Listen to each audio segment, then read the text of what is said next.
최근 문재인 정부의 노동계약 시도가 논란이 되고 있어. 노동 존중을 찬명한 문재인 정부에서 노동계약이 웬 말이냐고? 자, 모두 집중! 지금부터 문재인 정부의 노동계약에 대해 알려줄게.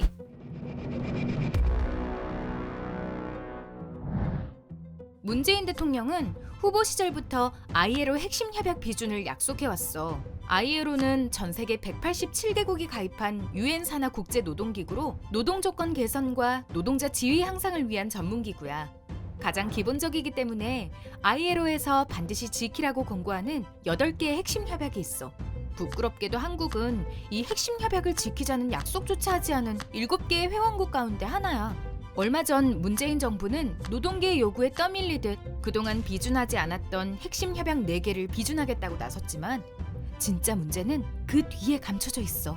사람이 먼저라며 노동 존중 사회를 외치던 문재인 정부는 집권 이후부터 노동을 등한시하며 재벌이 먼저인 사회를 만들고 있었어. 최저임금 1만 원 공약은 취임 2년 차에 파기되었고 그나마 올렸던 최저임금도 산입 범위를 대폭 확대해 무력화했어. 또 일주일에 52시간만 일하는 제도를 도입하겠다고 해놓고 실제로는 탄력근무제 도입, 노동시간 유연화 정책 확대 등을 통해 말뿐인 52시간 근무제를 만들어버렸지. 앞에서는 노동계의 요구를 들어주는 것 같지만 뒤로는 그 요구를 무효화하고 있는 거야. 지난 10월 1일 정부는 노동관계법 개정안을 국회로 보냈어. 그러나 꼼꼼히 살펴보면 ILO 핵심 협약의 취지를 훼손하고 헌법에서 보장한 노동 3권을 침해하는 내용이 대부분이야. 먼저 정부는 사업장 종사자가 아닌 조합원의 사업장 출입과 조합 활동을 제한하려고 해. 쉽게 말해 노동조합원의 지위에 차등을 두겠다는 이야기지. 이렇게 되면 산별노조를 포함한 초기업 단위 노조 임원과 해고 조합원 등은 활동에 제약을 받을 수밖에 없어. 산별노조 위원장이 노조 사업장도 방문하지 못하게 되는 거야. ILO 핵심 협약은 결사의 자유를 위해 노동조합의 가입, 조직, 활동에 제약을 가해선 안 된다고 명시하고 있어. 헌법에 걸린 단결권을 명백하게 위배하는 조항이기도 하지. 현 정부는 법의 노조 통보를 받은 지 만 6년이 지난 현재까지도 전교조 법의 노조 문제를 여전히 해결하지 않고 있어. 이 문제는 대통령의 결정만으로 해결할 수 있는데도 말이야. 두 번째는 노동자의 단체 교섭권을 침해하는 내용이야. 노동자는 노동조합을 통해 사용자와 단체 교섭을 하게 되는데 정부안은 이 교섭 내용의 유효기간을 현행 2년에서 3년으로 연장하자는 거야. 그 기간 안에는 새로운 단체 교섭을 할 수 없도록 제한하는 것이지.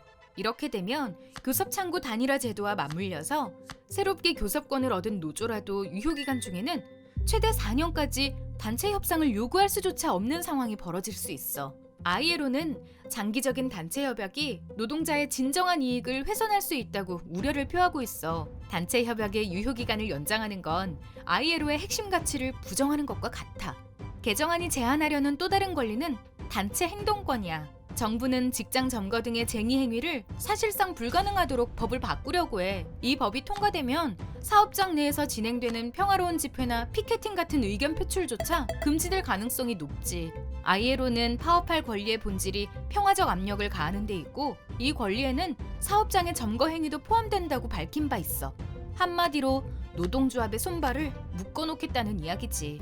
더구나 ILO 헌장은 ILO 핵심 협약 비준을 핑계로 법률, 중재 제정, 관습에 영향을 주어서는 안 된다고 명시하고 있어. 또한 국내법이 ILO 핵심 협약에 보장된 내용을 저해할 목적으로 적용돼서도 안 된다고도 명시하고 있지. 하지만 문재인 정부는 앞서 살펴본 최저임금, 주 52시간 근로제처럼 이런저런 구실로 ILO 핵심 협약의 취지와 목표를 유명무실하게 만들고 있어.